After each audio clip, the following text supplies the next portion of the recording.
Yes, आपले 36 पासून पुढचे 50 पर्यंतचे आपले क्वेश्चन्स आहेत. आपण डिस्कस करूयात हिस्ट्रीचे क्वेश्चन्स. होपफुली तुम्हाला ते सोपे वाटले असतील. आपण हे क्वेश्चन्स तयार करत असताना एन्शंट मिडिवल महाराष्ट्र आणि भारताचा इतिहास, आधुनिक भारताचा इतिहास एक योग्य तो बॅलन्स करायचा प्रयत्न आपण केला होता. उत्तर आपण बघूयात. चला, पहिला प्रश्न आहे, मध्ययुगीन काळातील राजघराणी आणि त्यांचे प्रदेश यांच्या योग्य तो जोड्या जुळवा. हा एक पॅटर्न आहे जो सातत्याने युपीएससी आणि आपल्या राज्यसेवेमध्ये दोन्ही ठिकाणी विचारला जातोय. राजघराणे दिलं जातं आणि त्यांचे प्रदेश कोणते होते. तर सोपा होता प्रश्न. सोलंकी, सोलंकी म्हणजे चालुक्य. अनहिलवाडा म्हणजे गुजरात भागामधले होते ते. तर सोलंकी हे अनहिलवाडाचे होते. त्यानंतर चंदेल जे होते ते महोबा आणि खजुराहो, महोबा आणि खजुराहो या भागामध्ये जी डायनास्टी होती ही सगळी राजपूत घराणी होती, लक्षात घ्या. आणि वेगळ्या राजपूत घराण्यांनी वेगळ्या भारताच्या भागांवर राज्य केलं होतं. आणि राजपूत घराणी जी होती ते आरंभिक मध्ययुगीन काळामध्ये एकमेकांसोबत सातत्याने संघर्ष करत होते. त्याचाच फायदा पहिल्यांदा महमूद गझनी आणि नंतर मोहम्मद घौरी यांनी घेतला होता. आणि परिणामी भारतामध्ये इस्लामिक सत्ता स्थापन झाली, ती सुलतानशाही स्थापन झाली ती. तर त्या संदर्भात हा क्वेश्चन आहे. सेना, सेना हे जे घराणं होतं बिहार आणि बंगालमध्ये होतं. नादिया ही त्यांची राजधानी होती. आणि गहडवाल हे जे घराणं होतं हे कनौज या ठिकाणी होतं, लक्षात घ्या. ठीक आहे ना. त्याच्यामुळं गहडवाल, कनौज आणि सेना, नादिया, त्याच्यामुळे पर्याय क्रमांक 3 हे त्याचं उत्तर आहे. तर आपल्याला माहिती आहे की मोहम्मद गौरीने ज्यावेळेला आक्रमण केलं होतं त्याला पृथ्वीराज चव्हाण हा दिल्लीचा राजा होता. आणि ह्या सगळ्या 87 सेना वगळता इतर 87 पृथ्वीराज चव्हाणचा तीव्र असा संघर्ष झाला होता, हे लक्षात घ्या. तर पृथ्वीराज चव्हाण आणि महोबाचे चंदेल यांच्यामध्ये संघर्ष झाला होता. त्याचं वर्णन अल्हा खंडो नावाच्या एका साहित्यामध्ये करण्यात आलेलं आहे. हे वाक्य तुम्हाला लक्षात ठेवायचं आहे. अल्हा खंडो आणि पृथ्वीराज रासो ही दोन नावं तुम्ही लक्षात ठेवा. अल्हा खंडो आणि पृथ्वीराज रासो ही या काळामध्ये अत्यंत गाजलेली अशी हिंदी एपिक्स आहेत, म्हणजे हिंदी महाकाव्य आहेत. आणि त्याच्यामध्ये ही घराणी त्यांचा परस्परांमधला संघर्ष यांचं वर्णन केलेलं आहे. पुढचा क्वेश्चन आहे, खिलजीच्या काळामध्ये दिल्लीच्या टांगसाळीमध्ये अधिकारी म्हणून काम केलं अलाउद्दीन खिलच्या काळामध्ये. आणि अपभ्रंश भाषेमध्ये गणितसार, कौमुदी आणि द्रव्य परीक्षा या ग्रंथांचं लिखाण केलं होतं. असा व्यक्ती कोण होता? तर हा प्रश्न देण्यामागे कारण काय? तर आपल्याला साधारणतः लक्षात घ्या की सुलतानशाही हा जो काळ आपण बघतो त्या काळामध्ये प्रामुख्याने युद्ध, संघर्ष हाच तो काळ होता असं आपल्याला वाटतं. आणि या काळामध्ये राज्यकर्ते जे होते ते सहसा आपल्याला स्थानिकांना, भारतीय लोकांना, आयत देशांना स्थान न देणारे होते, अशा प्रकारच्या संकल्पना आहेत. काही प्रमाणामध्ये बलबन सारखे जर राज्यकर्ते आपण बघितले तर ते बरोबर सुद्धा आहे. परंतु हा नियम अलाउद्दीन खिलजी आणि नंतर मोहम्मद बिन तुघलक यांना लागू होत नाही.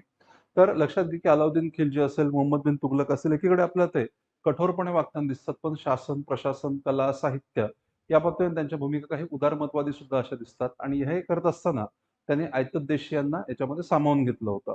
त्याच्यामध्ये अलाउद्दीन खिलजीचं उदाहरण प्रामुख्याने मानलं जातं.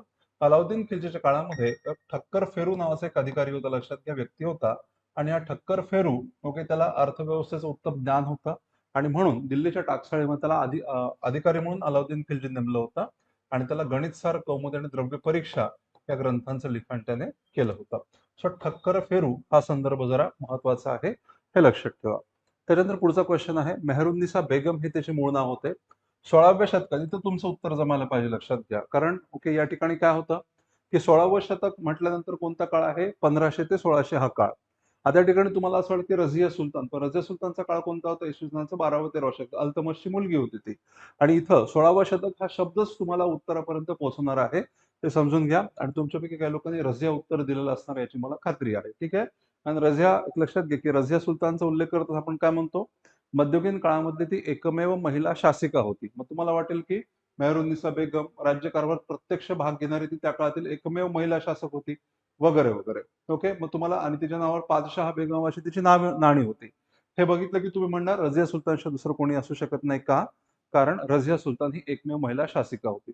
पण मुद्दा तुम्ही कुठं फोकस करायला पाहिजे? तुम्ही 16व्या शतक हा पॉईंट फोकस करायला पाहिजे. आणि मग या ठिकाणी मध्ययुग विचारले का त्या काळातील विचारले, तर ह्या शब्दांचं जे योजना केलेली आहे, हे शब्द जाणीवपूर्वक वापरण्यात लक्षात घ्या. त्या काळातील म्हणजे कोणत्या? 16व्या शतकामध्ये. आता 16व्या शतकामध्ये रझिया सुलतान मुळातच नव्हती, त्याच्यामुळे तो ऑप्शन जागच्या जागी मायनस होतो, लक्षात घ्या. आता ही जी उदमबाई होती ही उत्तर मुघल काळामध्ये होती. आणि महाम अनगा जी आहे अकबराची आई होती, दूध आई आपण ज्याला म्हणतो. पण पुढच्या क्वेश्चन कडे वळूयात. क्वेश्चन आहे, व्यक्तिविशेष ओळखा. मेहरुन्निसा बेगम हे तिचे मूळ नाव होते. 16व्या शतकात तिचे घराणे इराण मधून भारतामध्ये स्थायिक झाली. तर तुमचं उत्तर यायला पाहिजे, लक्षात घ्या. 16वं शतक, इराण. लक्षात घ्या. मला खात्री आहे तुमच्यापैकी मॅक्झिमम लोकांनी रझिया सुलतान हे उत्तर दिलं असणार आहे. का? कारण तुम्ही तिसरं वाक्य बघितलेलं असणार आहे. राज्यकारभाराने प्रत्यक्ष भाग घेणारी त्या काळातील ती एकमेव महिला शासक होती. मग आपल्याला हे माहिती आहे की रझिया सुलतान ही मध्ययुगीन काळामधली एकमेव महिला शासक होती. त्याच्यामुळे याचं उत्तर रझिया सुलतान असणार आहे. तुम्ही बाकीच्या 3 वाक्यांकडे लक्षात दिलं नाहीये. पण तसं नाहीये, लक्षात घ्या. इथं त्या काळातील म्हणजे कोणता काळ? 16वं शतक. मग रझिया सुलतान ही 16व्या शतकामध्ये होती का? मुळीच नव्हती रझिया सुलतान ही 16व्या शतकामध्ये. रझिया सुलतान 13व्या शतकामध्ये होती. त्याच्यावर रझियाचा ऑप्शन इथंच कट होतो, लक्षात घ्या. आणि त्याच्यानंतर रझिया सुलतान ही तुर्की घराण्यामधली होती. तुर्कस्तानामधून त्यांची टोळी जी होती, ओके, ज्याला आपण स्लेव्ह घराणं असं आपण म्हणतो, गुलाम घराणं म्हणतो, ते तुर्कस्तानमधून आलेले होते. त्याच्यामुळे इराणमधून, इथे तुम्ही फोकस कशावर केला पाहिजे? तिसऱ्या वाक्यावर फोकस न करता तुम्ही दुसऱ्या वाक्यावर फोकस करायला पाहिजे होता. 16व्या शतकामध्ये जे घराणे इराणमधून भारतामध्ये स्थायिक झाले. मग असं कोण होतं? आता इथं 16वं शतक हा शब्द वापरलेला आहे. मग 16व्या शतकामध्ये उधमबाई होत्या का? उधमबाई ही 18व्या शतकामध्ये उत्तरकालीन मुघल काळामध्ये उधमबाई नावाची महिला जी होती ती, ओके, कारभारामध्ये भाग घेत, त्याच्यामुळे उधमबाई सुद्धा कॅन्सल होतं. महाम अनगा कोण होती? महाम अनगा ही अकबराची दूध आई होती, लक्षात घ्या. ठीक आहे ना. आणि ती महाम अनगा जी दूध आई होती ती कारभारामध्ये प्रत्यक्ष भाग घेत नव्हती, तर ती अप्रत्यक्षरित्या भाग घेत होती. अकबराला ती सल्ला देत होती अकबरानं कसं काम केलं पाहिजे. आणि त्याच्यामुळे महाम अनगा कट्ट, उधमबाई कट्ट, रझिया सुलतान तर जागच्या जागी कट्ट, लक्षात घे. दुसऱ्या वाक्यात 16वं शतक म्हटलं की जागच्या जागी रझिया सुलतान कट्ट. मग बाकीचे मुद्दे या ठिकाणी तुम्ही समजून घेतले पाहिजेत. ते मुद्दे असे आहेत. मेहरुन्निसा बेगम हे तिचं, आता हे समजून घ्या. नूरजहां बद्दल आता तुम्ही माहिती मिळवताय असं समजा. तर नूरजहांचं मूळ नाव मेहरुन्निसा बेगम होतं. ते इराणमधून त्यांचं घराणं हे, ओके, 16व्या शतकामध्ये भारतामध्ये आलं होतं. आणि कालांतरानंतर ती मुघल बादशाह जहांगीरची पत्नी बनली. आणि मग जहांगीरच्या कारभारावर नूरजहांचा फार मोठ्या प्रमाणामध्ये प्रभाव होता. आणि म्हणून जहांगीर त्याला राज्यकारभारामध्ये प्रत्यक्षपणे स्थान दिलं होतं. भले मुघल बादशाह जहांगीर जरी असेल तरी निर्णय घेत असताना, ओके, नूरजहांचा प्रभाव मोठ्या प्रमाणामध्ये असायचा. म्हणून तिसरं वाक्य लक्षात ठेवा. आणि मग तिच्या नावाने, ओके, लक्षात घ्या की नाणी सुद्धा छापण्यात आली होती आणि त्या नाण्यावर पातशाह बेगम असं नाव करण्यात आलं होतं. नूरजहां हे त्याचं उत्तर आहे. ठीक आहे. मग आपल्याला फसवलं जात असताना आपल्यासोबत कुठेतरी एक क्लिच असते, लक्षात घ्या. ते जर आपल्याला सापडली की आपण उत्तरापर्यंत पोहोचू शकतो. इथं 16वं शतक हा ग्लिच आहे, या ठिकाणी कॅच आहे तुम्हाला पकडण्यासाठी. मुघल स्थापत्याचा विचार करता कोणती रचना अकबराच्या काळात उभारण्यात आली नव्हती? तर बुलंद दरवाजा, इबादत खाना आणि पंचमहाल या सगळ्याच रचना अकबराच्या काळामध्ये फतेपूर सिक्रीच्या भागामध्ये उभ्या करण्यात आल्या होत्या. ते समजून घ्या. परंतु पुराणा किल्ला ही जी रचना आहे, पुराणा किल्ला ही रचना शेरशाह सुरी च्या काळामध्ये उभारण्यात आली होती. त्याच्यामुळे पर्याय क्रमांक 1 हे त्याचं उत्तर आहे. ठीक आहे. पुढचा पॉइंट आता बघा. पुढचा क्वेश्चन बघा. खालीलपैकी कोणत्या करांचा वैदिक करांमध्ये समावेश नव्हता? आता या ठिकाणी बली, ओके, सुरत आपण दोन काय म्हणू आपण त्याला, दोन पिरियड आहेत वैदिक कालखंडाचे. एकाला आपण पूर्व वैदिक असं म्हणतो आणि दुसऱ्या भागाला आपण उत्तर वैदिक असं म्हणतो, लक्षात घ्या. पूर्व वैदिक आणि उत्तर वैदिक असे दोन भाग होते. या काळामध्ये शेतीचं प्रमाण होतं का? या काळामध्ये शेतीचं प्रमाण अल्प होतं. या काळामध्ये शेतीचं प्रमाण वाढलं आणि त्याच्यामुळे साहजिकच शेतीवरचा कर म्हणून करांचं देखील प्रमाण वाढत गेलेलं आपल्याला दिसतं. आणि या काळामध्ये बली नावाचा जो कर होता तो पूर्ववैदिक काळामध्ये होता, जो उत्तर वैदिक काळामध्ये सुद्धा आपल्याला दिसतो. त्याचबरोबर उत्तर वैदिक काळामध्ये आपल्याला भाग आणि बली, ओके, तर शेतीच्या उत्पन्नामधला एक विशिष्ट भाग, ओके, म्हणून भाग, आणि त्याचबरोबर शुल्क, व्यापार आपण ज्याला म्हणतो, व्यापार, जो छोटा मोठा व्यापार चालायचा त्या व्यापारावर एक छोटासा टॅक्स लागायचा, ट्रान्झॅक्शन टॅक्स, त्याला आपण शुल्क असं म्हणतो. हे दोन कर सुद्धा उत्तर वैदिक काळामध्ये ऍड करण्यात आले होते. परंतु हा जो पिंड कर होता, लक्षात घ्या, पिंड कर हा, ओके, गावांवर, विलेजेसवर कलेक्टिव्हली म्हणजे सामूहिक प्रमाणामध्ये लावला गेलेला टॅक्स होता. आणि पिंड कर हा जो कर होता, हा कर मौर्य काळाचं वैशिष्ट्य होता, मौर्य काळामधला. आणि त्याच्यामुळे मौर्य काळामध्ये पिंड कर हा लागू केलेला असल्यामुळे वैदिक करामध्ये त्याचा समावेश नव्हता. आता इथे तुम्हाला हे माहिती पाहिजे, मागे क्वेश्चन विचारला होता वैदिक काळाच्या संदर्भात, वैदिक काळामधली नाणी कोणती, करन्सी कोणती, याच्यावर एक्झाम मध्ये क्वेश्चन होता. मग आता जर वैदिक काळामधल्या करन्सी, नाण्यांवर प्रश्न विचारला असतील तर ते वैदिक काळामधल्या टॅक्सेसवर देखील प्रश्न विचारला जाऊ शकतो. अर्थव्यवस्था ही महत्वाचा पॉइंट आहे, म्हणून हा क्वेश्चन इथं टाकलेला आहे. पुढचा क्वेश्चन बघा. खालीलपैकी कोणत्या संस्कृतींचा समावेश हा सिंधू पूर्व संस्कृतींमध्ये होतो? याचं उत्तर सिमेट्री एच ही संस्कृती सिंधू पूर्व नसून ही उत्तर सिंधू आहे, लक्षात घ्या. आणि हे माहिती करून घेण्यासाठी तुम्हाला काय फार मोठी पुस्तकं किंवा हायफाय पुस्तकं वाचण्याची काही आवश्यकता नाहीये. स्टेट बोर्डाचं 11वीचं पुस्तक जर तुम्ही वाचलं तर 11वीच्या पुस्तकात एक फोटो दिलेला, लक्षात घ्या. ओके, उत्तर सिंधू काळ या काळामध्ये एक पॉटरी, मातीची भांडी, त्याचा एक फोटो दिलेला आहे. आणि त्याच्यामध्ये दिलेलं आहे की बाहेरच्या लोकांनी, जे बाहेरून हडप्पामध्ये आलेले लोक होते, जे वत्सल लोक होते, त्यांची मातीची भांडी असं त्या पुस्तकामध्ये दिलेलं आहे. आपल्या 11वीच्या स्टेट बोर्डाच्या पुस्तकातच आहे.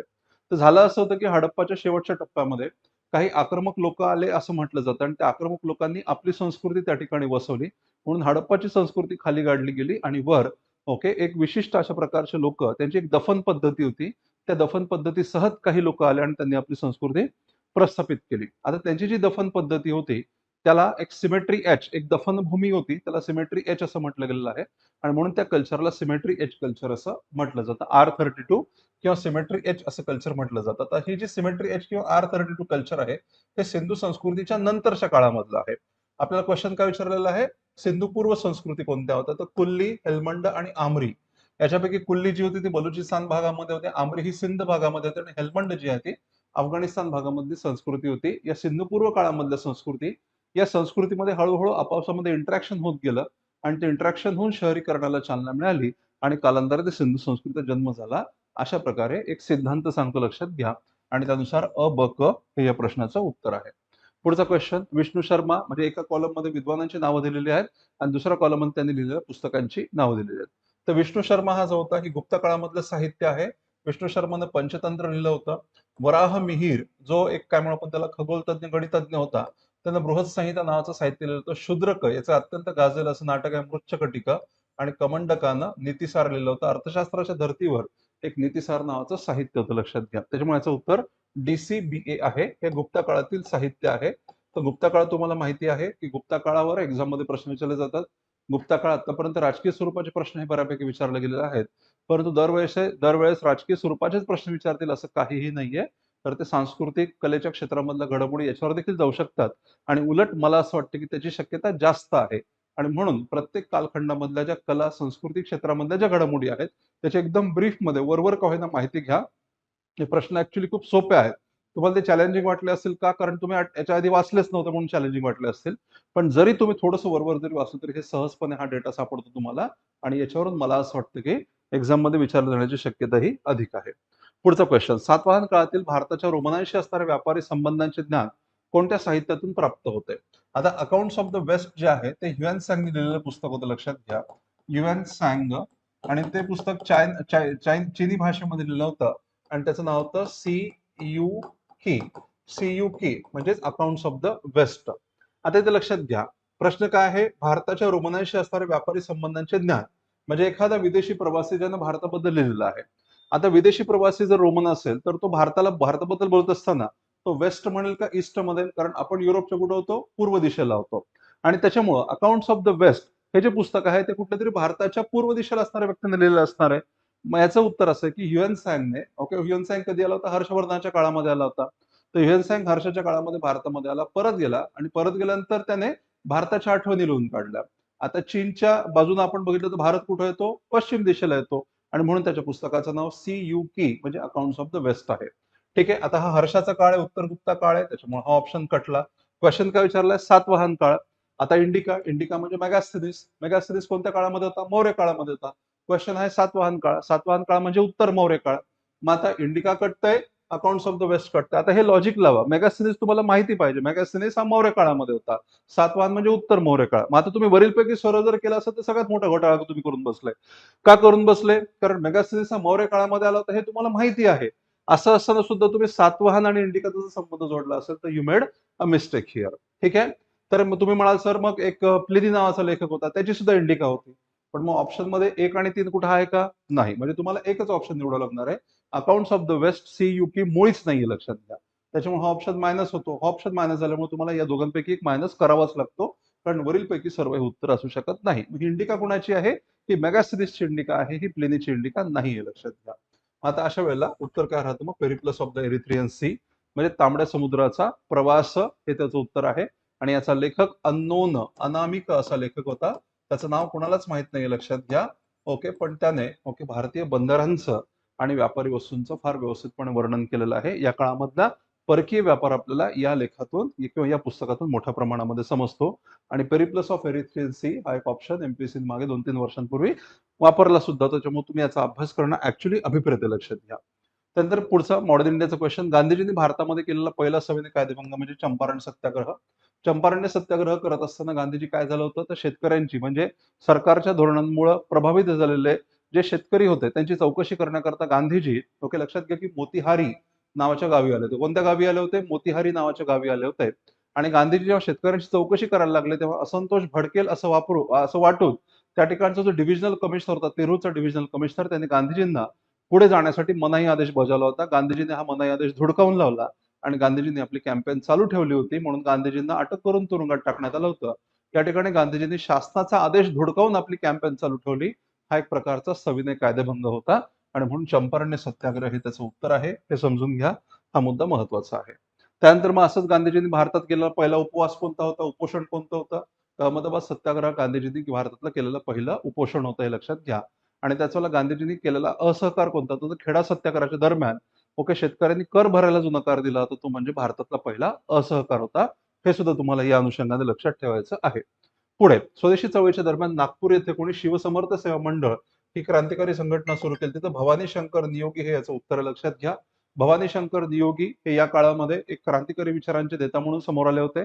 बंगालमध्ये त्यांनी बॅरिस्ट्रीचं शिक्षण 1906 मध्ये कंप्लीट केलं होतं आणि त्याच्यानंतर ते महाराष्ट्रामध्ये म्हणजे सीपी बेरार प्रांतामध्ये परत आले आणि त्यांनी क्रांतिकारी संघटन उभं केलं होतं. त्याचं नाव होतं शिवसमर्थ सेवा मंडळ. हा एक्सक्लुझिव्हली पॉईंट आहे आणि महत्वाचा आहे, लक्षात ठेवायचा आहे. पुढचा क्वेश्चन, व्यक्तिविशेष ओळखा. ताशकंद येथे भारतीय साम्यवादी पक्षाची स्थापना केली. हा खूप सोपा प्रश्न होता. फक्त एकच गोष्ट तुम्हाला माहिती पाहिजे, ते माहित असेल की क्वेश्चन जागच्या जागी सुटला. ताशकंद येथे भारतीय साम्यवादी पक्षाची स्थापना केली. साम्यवादी पक्षाने काँग्रेसशी सहकार्य करूनच आपले सामर्थ्य वाढवलं पाहिजे असे त्यांचे मानणे होते. द्वितीय महायुद्धाच्या दरम्यान त्यांनी ब्रिटिशांसोबत सहकार्याची भूमिका घेतली होती. ओके, हे व्यक्ती कोण आहेत? हे व्यक्ती आहेत M.N. रॉय, म्हणजे मानवेंद्रनाथ रॉय. आता इथं ऑप्शन मध्ये दिसतंय का मानवेंद्रनाथ रॉय? म्हणून तुम्ही साहजिकच का कोणता पर्याय निवडणार? वरीलपैकी नाही हा पर्याय तुम्ही निवडणार. पण वरीलपैकी नाही हा पर्याय चुकीचा आहे, कारण मानवेंद्रनाथ रॉय यांचं मूळ नाव होतं नरेंद्र भट्टाचार्य. आता ही गोष्ट तुम्हाला जर माहिती असेल तर तुमचा प्रश्न सुटला, नाहीतर गेला. अशी ही कंडिशन लक्षात घ्या. मानवेंद्रनाथ रॉय यांच्याच पुढाकाराने ताशकंदमध्ये 1920 साली भारतीय साम्यवादी पक्ष स्थापन झाला पाहिजे. 1930च्या दशकामध्ये भारतामध्ये साम्यवादाला जर आपली पाळंमुळं रुजवायची असतील तर ती काँग्रेसच्या मदतीनेच साध्य होईल, हे M.N. रॉय यांना वाटत होतं, लक्षात घ्या. आणि द्वितीय महायुद्धाच्या दरम्यान रशियाने ब्रिटिशांसोबत सहकार्य केलेलं असल्यामुळं रशियाचे पाईक या नात्याने आपण सुद्धा ब्रिटिशांसोबत सहकार्य केलं पाहिजे अशी भूमिका त्यांची होती. त्याचं उत्तर मानवेंद्रनाथ रॉय आहे आणि मानवेंद्रनाथ रॉय यांचं मूळ नाव नरेंद्र भट्टाचार्य होतं, म्हणून पर्याय क्रमांक 1 हे त्याचं उत्तर आहे. ठीक आहे, तर हे अशा पद्धतीने तुम्हाला या ठिकाणी थोडंसं कन्फ्यूज करायचा प्रयत्न केला जातो, गुगली टाकायचा प्रयत्न केला जातो. इथं जर तुम्ही सक्सेसफुल झालात तर मग बाकी सगळे प्रश्न सोपे असतात, लक्षात घ्या. सहजपणे आउट ऑफ मार्क इथं मिळू शकतात. पुढचा क्वेश्चन, 1905 साली एम्स्टरडॅम इथे भरलेल्या इंटरनॅशनल सोशलिस्ट काँग्रेसमध्ये कोणी भारताचं प्रतिनिधित्व केलं? तर हा एक फार महत्वाचा मुद्दा आहे. दादाभाई नौरोजी हे त्याचं उत्तर आहे आणि याच्यामध्ये दादाभाई नौरोजींनी वसाहतीच्या स्वराज्याची मागणी केली होती, हे लक्षात घ्या. वसाहतीचे स्वराज्य हे दादाभाई नौरोजींनी या परिषदेमध्ये मांडलं होतं. आता बऱ्याच पुस्तकांमध्ये आपल्याला असं दिलेलं आहे की दादाभाई नौरोजींनी कलकत्ता येथील 1906च्या अधिवेशनामध्ये वसाहतीच्या स्वराज्याची सर्वप्रथम मागणी केली. ऍक्च्युअली तसं चुकीचं आहे. 1905 मध्ये गोपाळकृष्ण गोखलेंनी बनारसच्या अधिवेशनामध्ये केली होती आणि दादाभाई नौरोजींनी सुद्धा एम्स्टरडॅम येथे या परिषदेमध्ये बोलत असताना आम्हाला कॅनडा, ऑस्ट्रेलिया, दक्षिण आफ्रिका यांच्याप्रमाणे वसाहती स्वराज्य दिलं जावं अशी मागणी दादाभाई नौरोजींनी सुद्धा केलेली आहे. सो वसाहतीच्या स्वराज्याची मागणी या अनुषंगाने हा फॅक्ट महत्वाचा आहे, हा पॉईंट महत्वाचा आहे, लक्षात ठेवा. पुढच्याच वर्षी मादाम कामा यांनी स्टुटगार्ट येथे भरलेली हीच परिषद होती, लक्षात घ्या, इंटरनॅशनल सोशलिस्ट कॉन्फरन्स. त्या परिषदेत त्यांनी भारताचा झेंडा हा फडकावला होता. त्याच्या आधी दादाभाई नौरोजींनी एम्स्टरडॅम या ठिकाणी भारताचं प्रतिनिधित्व केलं होतं. हा पॉईंट जरा महत्वाचा आहे. पुढे बघा, 19व्या शतकामध्ये महाविद्यालय विद्यार्थ्यांमध्ये आधुनिक विचारांना चालना देण्यासाठी अकॅडमिक असोसिएशन क्लब म्हणजेच डेरोझियन लोकांची संघटना, लक्षात घ्या. डेरोझियन्स ऑर्गनायझेशन किंवा डेरोझियन्सची संघटना. ओके, हेनरी विवियन डेरोझिओ नावाचा जो व्यक्ती होता, अत्यंत जहाल असा राष्ट्रवादी विचारांचा हा तरुण कवी होता आणि त्याने ब्राह्मो समाजाच्या मवा धोरणांवर टीका करून प्रखर अशा राष्ट्रवादी विचारांचा पुरस्कार त्याने केला होता.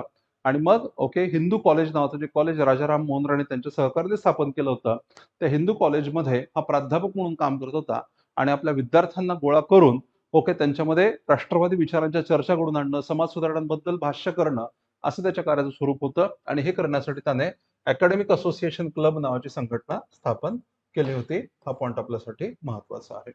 ठीक आहे, यस. पुढचा मुद्दा बघा, 1896च्या दुष्काळ समय खालीलपैकी कोणी शिष्टमंडळ येऊन गव्हर्नरची भेट घेऊन निवारण कार्याची मागणी केली होती? तर सावित्रीबाई फुले हे यांचं योगदान आहे, लक्षात घ्या. तर सावित्रीबाई फुले यांनी ज्योतिबा फुले यांच्या निधनानंतर सुद्धा सावित्रीबाई फुलेंनी समर्थपणे सत्यशोधक समाजाची धुरा सांभाळली होती. किंवा सत्यशोधक समाजच नाही तर समाजासाठी सुद्धा, म्हणजे ओव्हरऑल समाजासाठी, किंवा सत्यशोधक समाज या संघटनेकरताच नाही तर ओव्हरऑल समाजाच्या भल्यासाठी त्यांनी प्रयत्न केला होता. 1896 मध्ये फार मोठा दुष्काळ पडला होता. त्या दुष्काळामध्ये सरकार जबाबदारी घेण्यामध्ये कमी पडायला लागलं होतं आणि म्हणून सावित्रीबाई फुले यांनी एक शिष्टमंडळ सोबत घेतलं आणि गव्हर्नरकडे जाऊन त्यांनी विनंती केली होती की ओके, या भागामधल्या लोकांना सरकारतर्फे सहाय्य दिलं जावं, ही मागणी त्यांनी केली होती. आणि त्याचा परिणाम म्हणून शासनाने काही धान्याचा पुरवठा महाराष्ट्र प्रांतामध्ये केला होता. हा मुद्दा इथं आपल्याला महत्वाचा आहे. सावित्रीबाई फुले यांचं शिष्टमंडळ गव्हर्नरला भेटण्यासाठी गेलं होतं. पुढचा क्वेश्चन आहे, राष्ट्रीय शिक्षणाचा पुरस्कार करण्यासाठी कोणी बॉम्बे स्टुडंट ब्रदरहुड ही संघटना स्थापन केली होती?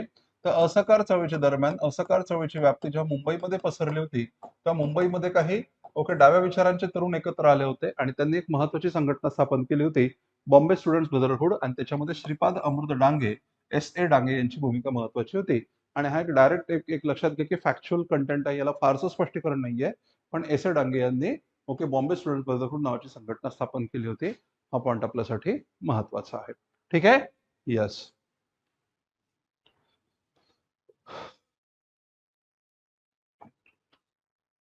पण